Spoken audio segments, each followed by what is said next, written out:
One of the many local businesses that's really excited for this 10-year anniversary is Eckerlin's Meats. Now, they've been down here for over 150 years. A new Ohio bill could allow guns on campuses across the state.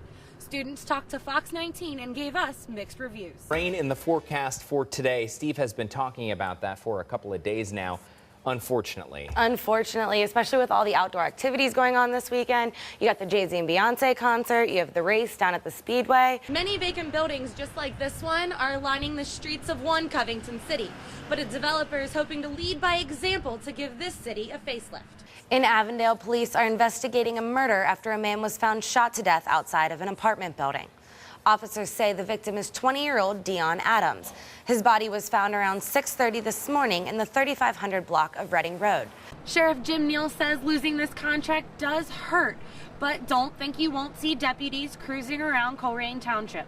50 people displaced this morning after a fire rips through an apartment in North College Hill. 2 people are in custody this morning for a murder in Monroe Township. It happened yesterday in the southern part of Adams County on Island Creek Road. Sheriff's deputies aren't releasing much information other than the 2 suspects are also from the Adams County area. We will, of course, continue to update you with the latest details as soon as they become available. That was Brett Hofflin reporting. If you know anything that can help investigators in either of these incidents, call the North College Hill Police Department. A wintry blast hits the tri-state, bringing Friday's commuter traffic to a standstill. I got rear-ended getting off the highway. You did? Yeah. So I've been dealing with that here for the past half hour. And it was because of the conditions? Oh yeah. For those not on the roads, this is nothing other than a winter wonderland. I hope it does this on Christmas Day. You know, and even New Year's, you know. One Laughlin woman says the snow is beautiful, but while her kids play outside, she has a different plan. I'm staying in the house, probably making chili to stay warm. While the snow may be pretty to look at, the roads are slick. Cincinnati road crews were on the streets a little before midnight last night, keeping 65 to 70 trucks on the road, trying to get all that salt down to keep them as clear as possible.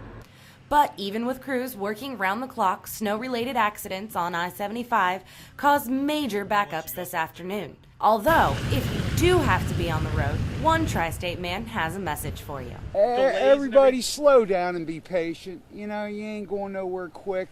Just get home safe. Marijuana is now being grown, more often than not, indoors. John Berkey of the Warren County Drug Task Force says that the process allows for an all-year growing season and less of a chance of being caught. It's the most profitable way, it's the most lucrative way to do marijuana growth is inside. Police say marijuana grown indoors can bring up to 5 times the profit as opposed to growing the drug outside.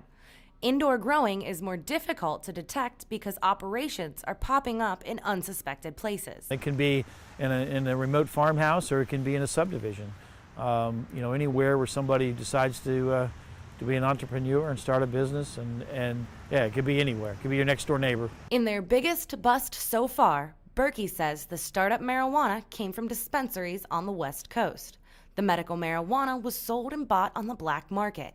He's afraid legalization in Ohio could bring the same problems. We see what happened here from those dispensaries. The same thing will happen in Ohio if it's allowed to get on the ballot and passed. For one Westchester man, he doesn't see it that way. He says the potential profits and tax money should be enough to legalize. Just spread it throughout the community and try to actually help people instead of have them on a hard drug. As the bell rang signaling the end of a school day, shots rang out in Lincoln Heights, placing the elementary school on lockdown around 3:30 this afternoon.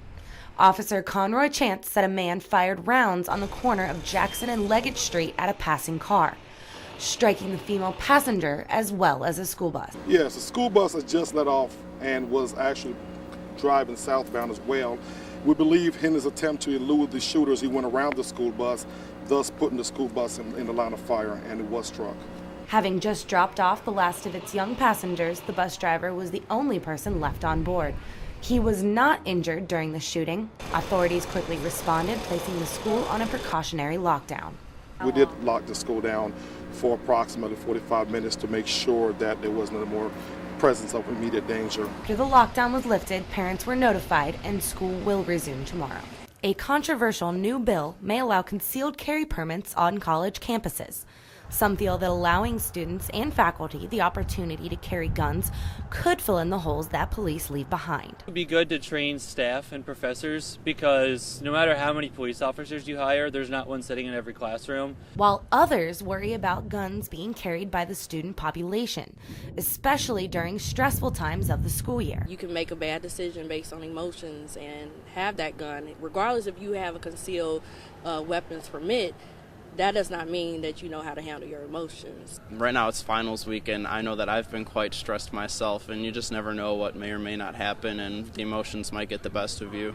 I wouldn't be scared, but I would be like, it's not necessary. It's a school environment. Many universities have text and email alerts about potential threats on campus, but this bill may affect how useful these alerts are. If people were allowed to just bring guns on campus, I feel like the messages, text message alerts like that would subside, and it might not alert us of a real true threat. If the bill passes, the decision to enforce the law is in the hands of the universities, but a heated debate will likely follow on campuses across the Buckeye State.